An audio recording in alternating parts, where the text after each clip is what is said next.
يا خبر اسود ومنيل، وانا هقول لجمهور الاهلي ازاي بس على الكارثه بتاعت ماتش السيراميكا دي. بصراحه كده يا جمهور الاهلي انا عندي ليكم خبرين، خبر حلو وخبر وحش. ادي الليله السوداء. كارثه ايه؟ مفيش كارثه اكتر من الاداء اللي بيقدمه النادي الاهلي. اقول لك على حاجه، قول لي ايه هو الخبر الحلو فرحني عشان نفسي افرح، وفي الاخر قول لي ايه الخبر الوحش. خد عندك يا سيدي الخبر الحلو، عوده ياسر ابراهيم من الاصابه وجاهزيته لماتش السيراميك. الصراحه ياسر يعني ما بتحسش بيه غير في غيابه، غير لما يغيب. بصراحه ياسر بيبقى ظابط خط الدفاع شويه، يعني هو خط الدفاع كله خربان بصراحه. مش بس كده، عمر كمال عبد الواحد هو كمان خف من الاصابه وجاهز لماتش السيراميك. الواد عمر كمال ده واد جامد بامانه، يعني لعيب كويس قوي، بس هو لو بس يسيبه من الغنى ويركز في الملعب الواد ده هيكسر الدنيا. فرحتوا وانبسطتوا بعوده المصابين.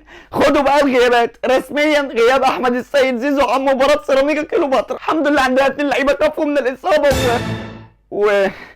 نعم. زيزو ايه اللي اتصاب؟ زيزو ايه يا راجل اللي اتصاب؟ حرام عليكم، هو لحق ده ما كملش مع الاهلي.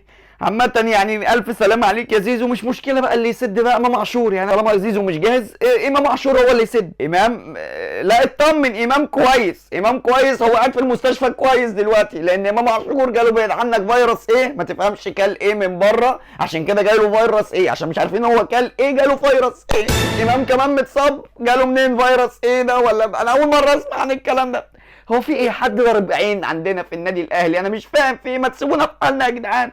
وانتوا بقى اكتبوا لي في الكومنتات توقعاتكم لمباراة الاهلي والسيراميكا، وقولوا يا رب الاهلي يكسب عشان مش متفائل بصراحة.